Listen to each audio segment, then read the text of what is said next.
Live from the Sky News Weather Centre, this is the 10-Minute Briefing.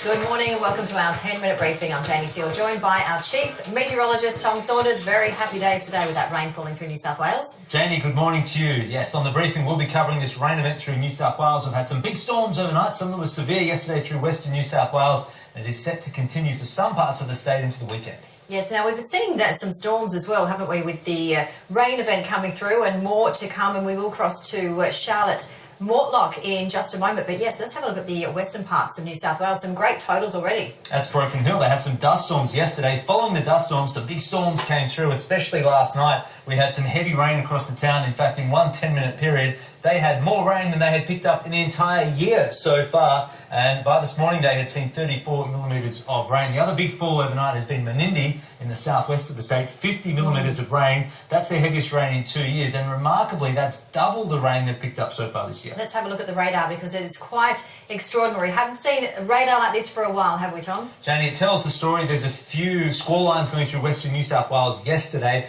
Now, the storms have eased through western New South Wales and the rain is starting to ease off as well. But we do have rain increasing through eastern New South Wales. Now, we're not seeing the storms in eastern New South Wales. There's no lightning there on that radar, but there's good, solid rain falling through central parts of the state right now.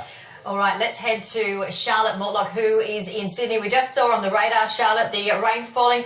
We've been seeing a lot of people with an unusual thing called an umbrella. What can you tell us? Yeah, exactly right, Janie. We haven't seen the umbrellas in a few months. Certainly, it is pretty consistent at the moment over Sydney Harbour. We have seen it raining pretty much non-stop for the past few hours. It's not particularly heavy at the moment, but it has certainly been non-stop. Now, we are expecting that to amplify into this afternoon and this evening as well, certainly across Sydney. Some suburbs, they could pick up around 20 millimetres, while other areas, they could see as much as 50 millimetres. Now, that obviously sounds like a big chunk of rain, but there are parts of eastern New South Wales that need around 300 to 500 millimetres of rainfall just to get back on track. Now, this system, a very slow-moving, low-pressure trough, it is going to hang around till the weekend, certainly for the coastal parts of New South Wales. But the good news for farmers is that we are likely to see another rain event on the way mid-next week. The models are still varying a little bit on how heavy that rainfall will be, but it certainly looks like there is some good news on the way. Charlotte, thank you. So it's looking quite wet across Sydney Harbour. Now, through inland parts of the state, we've been talking about how we picked up some really good falls. A few places have had their heaviest rain so far this year. Albury 24, Ivanhoe 40 millimetres of rain. Another one is Cobar, 15 millimetres. But, Janie, what I want to point out is Cobar's rain so far this year is 300 millimetres below average. Wow. And they've had 15 millimetres of rain. This is not drought-breaking rain, but it is relief. Absolutely, well said. Okay, let's see what else is going to happen for the rest of today because, as Charlotte mentioned, follow-up rain, but this same system is going to continue tracking east, Tom. Are we going to see any severe weather with this? Yeah, there could be some severe storms through the northern inland of New South Wales and southern inland Queensland. Damaging winds are possible, perhaps even flash flooding because the storms will be fairly slow moving in that area. Further south, it's mostly just rain. So for central and eastern New South Wales, including Sydney, mostly rain. Now have a look at Sydney there at midnight tonight. There's that red shading. We'll get some heavy falls in Sydney. We could briefly even have some severe weather just along the coastal fringe. This is how much rain we expect today. That darker green through the central area shows over 15 millimetres, but that very darker shading near Sydney does show over 25 millimetres. So over the next 24 hours, we could see up to 50 millimetres of rain around the Sydney basin. All right, so yes, as you mentioned, some flash flooding. Dangerous conditions on the road, so do take extra care. Let's have a look at the next few days as we head into the weekend. And what can we expect? Well, it's a slow-moving system, so tomorrow, showers and storms continuing through eastern New South Wales. Notice the circulation in the winds. That's actually an east coast low, which will hang near the coast for a couple of days. So even into Saturday and Sunday, there's still some showers and storms there through eastern New South Wales, mostly north from the Illawarra, and also southeast Queensland. Showers and storms. We could see severe storms. It actually looks like flash flooding could be the main threat from these storms because they'll be quite slow-moving over the next few days. Let's put it together over the next 8 days. The very darkest green around Coffs Harbour down to Sydney shows over 50 millimetres over the next week. Some of that will actually fall around Tuesday and Wednesday next week with a second little rain event, but most of it's falling over the next few days. And let's not forget Victoria and also Queensland. You can see on that map there some heavy falls in southeastern parts of Queensland. It started off in the Channel Country. Victoria also seeing some rain because obviously a lot of Australia is drought declared, almost 100% of New South Wales, and certainly that rain is not enough, but as you mentioned, great to see after not seeing much at all. Let's head over to the west where we have had some good rain. September not so good, but let's have a look at the radar and the forecast for today. Yeah, just enough rain to finish off the crops actually through Western Australia. Perth, a glorious sunrise there, a little bit of cloud cover. That cloud's thickened up in the last hour. They're getting showers. Now, last night we had some storms. There they are, about 8 p.m. local time. They had 7 millimetres in Perth. And then if you look at the top of the screen there, another band of showers moving down from the north. Through the inland, it's been quite heavy. Kataning's managed to pick up 13 millimetres of rain overnight. Perth's getting some light rain now. It was also very windy yesterday. Yeah. Wind gusts at Gooseberry Hill, 95 kilometres per hour. There was a warning for damaging gusts in Perth, but it's been cancelled. Now, here's the forecast rain for today. Look how widespread it is. Showers and storms, southwest land division, Gascoyne, Goldfields. It will continue tomorrow, especially for the inland areas in the south coast. Perth, the rain will ease off tomorrow, and then it's all just eased back to showers by Saturday. But, Janie, there is a good chance of severe thunderstorms, especially around the Goldfields tomorrow. Somewhere like Kalgoorlie, a very good chance of damaging winds on Friday afternoon. All right.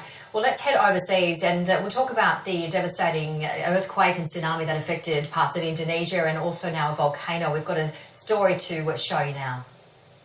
In its indiscriminate way, nature has left some of Sulawesi Island untouched, but delivered complete devastation elsewhere. Flying in, we saw just how hard the earthquake hit, along with the tsunami that followed.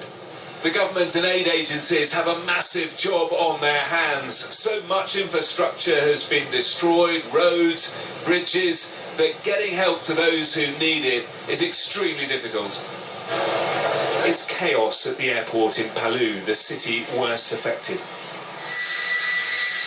Now the runway is open, aid comes in as refugees head out.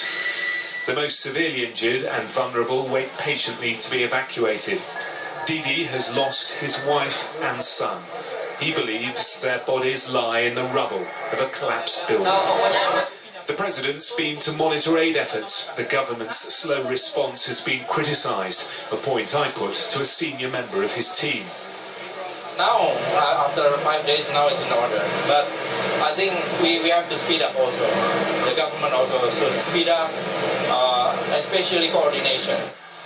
It's a tarmac lifeline, a means of escape for a small number, as the majority on this island continue to desperately struggle for the help they need. Jonathan Samuels, Sky News, Sulawesi, Indonesia.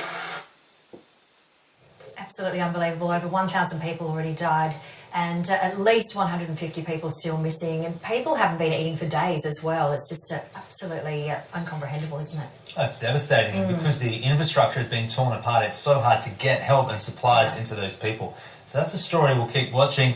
In other world weather news, there's another typhoon that's heading up towards East Asia. Now, Japan has already had 8 tropical storms this wet season. I believe the record is 10. Well, number 9 is heading towards Japan. It'll hit Korea first and then make a right turn and hit the northern part of Japan over the weekend. So we're expecting further flooding in those areas. All right.